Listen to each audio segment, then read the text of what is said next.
Canada's Prime Minister Mark Carney just brought the House down on Canada Day with perhaps his most powerful speech yet, drawing a contrast between Canada and the United States. This following an announcement by the Trump regime that they would not be renewing CUSMA, the Canadian-US-Mexico agreement that Donald Trump himself touted as negotiating during his first term. Instead, the Trump regime said that they would just do annual renewals or annual reviews of CUSMA in order to try to torment and harass Canada and Mexico and continue to saber rattle. Well, Canada ain't taking it. And I'm going to show you this powerful speech that Prime Minister Carney just gave. Here he talks about how Canada is worth fighting for. And no matter how much the Trump regime tries to bully Canada, Canada's best days are yet to come. And I want you to take a look at this audience right here so you can see what a real crowd looks like in contrast to whatever the heck this America 250 fair is that Donald Trump is throwing. So as Donald Trump is out there panicking right now about his crowd sizes and what it's going to look like on July 4th, and while Donald Trump is encouraging people to get very sick during the heat waves that are expected on July 4th, Trump says, I'm going to make people wait for me until 11 p.m. at night for the fireworks and 107-degree weather. I'll show you in a moment too. Prime Minister Carney took a pause during his powerful speech to say, all right, hydration break. How's everyone doing? Is everyone okay? Prime Minister Carney has become the new leader of the free world. Let's take a look at what Prime Minister Carney said here about the conviction that Canada is worth fighting for. Shout out to all the Maple Midas out there. Let's play it. My friends, this work is born from the conviction that Canada is worth fighting for. That Canada belongs to all Canadians, that Canada's best days are yet to come. These convictions were forged across generations and they're being renewed by this generation. Courage, connections, conviction, Canada, our Canada, Canada true, Canada strong, Canada free. Un Canada pour tous. Canada for all. Now. Always. Then Prime Minister Carney talks about how Canada is a country of extraordinary diversity, and that should be celebrated in Canada, unlike in the fascist United States, where the Trump regime and people like Pete Hegseth attack diversity every day. Let's play this clip. Nous sommes un pays d'une extraordinaire diversité. We are a country of extraordinary diversity, a people of many backgrounds, languages, and ways of seeing the world. The foundational concept of Canada is simple. Unity does not mean or require uniformity. Our nation was forged through accommodation, not assimilation, and through partnership, not domination. It is neither a myth nor a miracle. Rather, it is a series of choices, imperfect though they may be, made generation after generation. And these choices matter more than ever in a world which too often divides us. In a world where traditional alliances are crumbling, Canada has chosen to reach out and build new partnerships. We offer partnership in a divided world, partnership in security, partnership in trade, partnership in culture. Prime Minister Carney then looks out at the crowd and says, I just want to let you know how happy I am giving this speech and seeing the diversity in the crowd. Could you ever mention Donald Trump or imagine Donald Trump ever saying anything like that? Trump said during his speech today that he was thinking about threesomes with his children. Did you hear Donald Trump say that? Oh yeah, and Donald Trump said what made him happy was getting so rich during his first year in the office, where he made over $2.4 billion trading crypto and stocks with all the insider information that he has. Let's play Prime Minister Carney right here. Let's play this clip. My fellow Canadians, what a view from up here. I am looking out. I am looking out at a diverse, happy crowd of fellow Canadians, and I tell you, this fills me with immense pride. You get real perspective of our great country from up here. Prime Minister Carney also said, the true measure, this is so powerful right here, the true measure of what we build is not whether we're remembered. He says it's whether those that follow stand on a higher platform.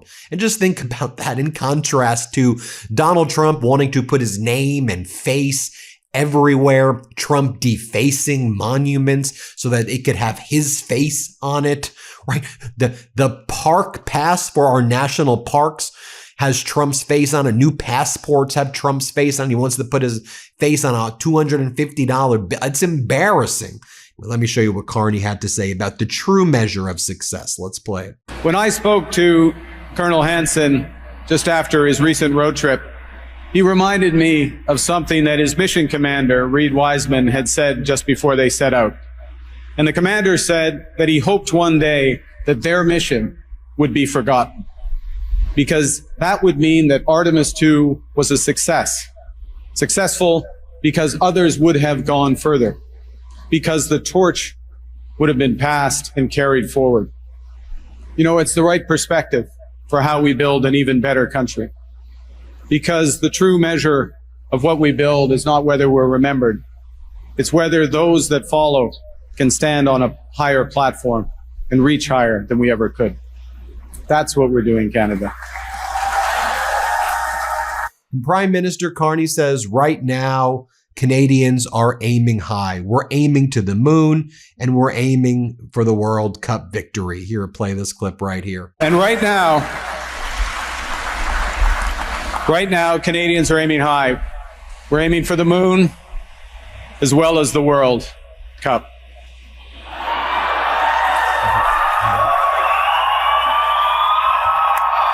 That's right. More from Prime Minister Carney talking about how 159 years ago, Canada was born. It wasn't perfect, but it offered a foundation, a starting point. Let's play it. 159 years ago, Canada was born. It wasn't perfect, but it offered a foundation, a starting point, born on a profound conviction that we can always be better. Every generation of Canadians inherits something that was built by the generations before. A railway, a seaway, a charter of rights, a path towards reconciliation, a country that's more prosperous, more just, more inclusive than the one they inherited from their parents. None of us builds on empty ground. We build on those platforms raised by those who came before us. And our job, our duty even, is to raise it higher still for those who come after. C'est cela. Bâtir véritablement. And that is what truly building a country is all about. Never thinking that the work is done, because a country is always evolving.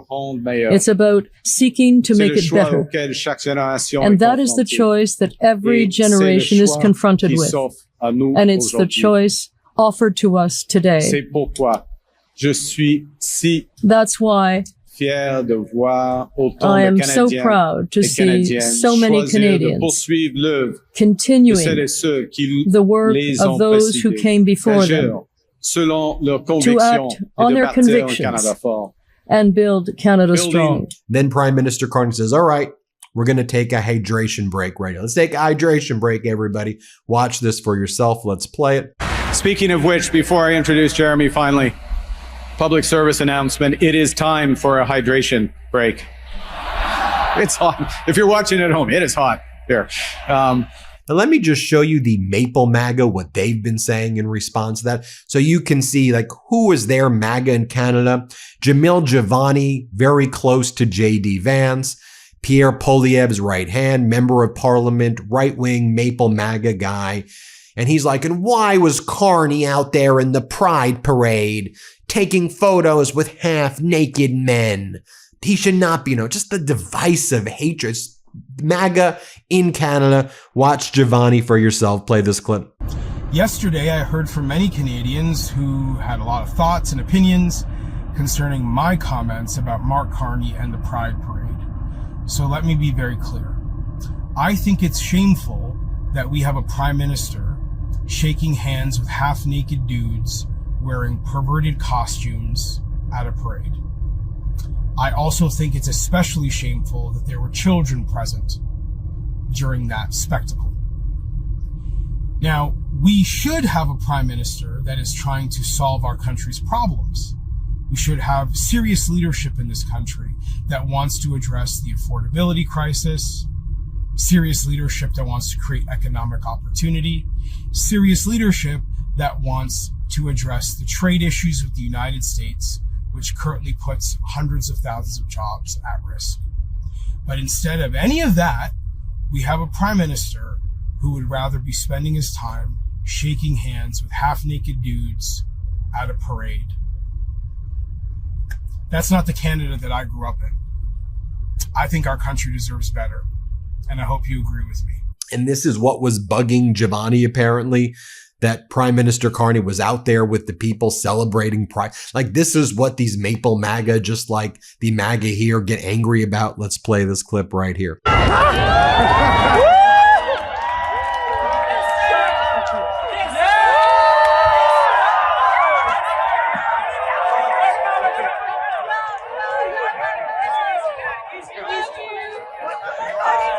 And then Prime Minister Carney earlier gave this address to the public saying that today we're faced with these types of decisions that come once in every generation. Let me play it. Unlike many countries, we can control our future. But that will require doing things differently, moving faster, building bigger, and working together. And nowhere is that more the case than energy. Today, we're faced with the types of decisions that come once every few generations, but will determine our future for decades. Our independence, sustainability, and prosperity will depend crucially on our ability to supply and control our energy. Now, I want to just contrast Carney's speech to Trump. You saw Carney's speech. Here was Donald Trump saying that he wants people out there in 107 degrees weather so that they can get sick and that'll show their endurance. Here, play this clip. And this week, we look back on 250 years of glorious freedom, and we took so much time and so much effort. And by the way, on July 4th, it's going to be approximately 107 degrees out. And I'm going to go and I'm going to make a really long speech just to show that I can do anything. It's going to be 107. Or Trump talking about a threesome with his children. You can play this clip right here. Now, as I see my two beautiful sons sitting there, I think I'm going to give one to myself, one to them, and we'll have a threesome, okay? I'll pick out one of the two. I'll give them the Congressional Medal of Honor for something, for their genius at hunting. And I'll get one for taking on Russia, or something. And we'll have a third pair. No, I'm only kidding. And then finally, I'll show you Melanie Joly in Canada. And she finds out, like live, that the Trump regime is pulling out of CUSMA. And I just want you to watch her reaction as well. Let's play it. Your reaction to Reuters reporting that the U.S. is going to be pulling out of CUSMA, and what would this mean for Canadian industry? Well, I just learned the news here 30 seconds ago. Of course, I'll have the chance to talk with the Prime Minister and the Minister in charge of U.S.-Canada trade. And when we'll have more to say, we'll have more to say. These are information through a media source. And of course, we'll be waiting for any official conversation. coming out from the White House. But I think fundamentally, I think what Canadians need to know is that we've been ready for every single scenario. We've been working at this. Some industries have been affected by the trade war for the past year and have shown great resiliency. And we've been working with business leaders, unions, employees themselves. And so we have a mandate from the Canadian public to build Canada strong, to make sure that we can create jobs, notwithstanding what's going south of the border. And that is exactly why we're here today. We're announcing 500 new jobs, and we know we can grow this economy and we can diversify our markets around the world to make sure that we reduce our dependency on the U.S. market. There you have it, folks. Let me know what you think. Hit subscribe. Let's get to 7 million subscribers. And thanks for watching, everybody. Want to stay plugged in? Become a subscriber to our Substack at MeidasPlus.com. You'll get daily recaps from Ron Filipkowski, ad-free episodes of our podcast, and more exclusive content only available at MeidasPlus.com.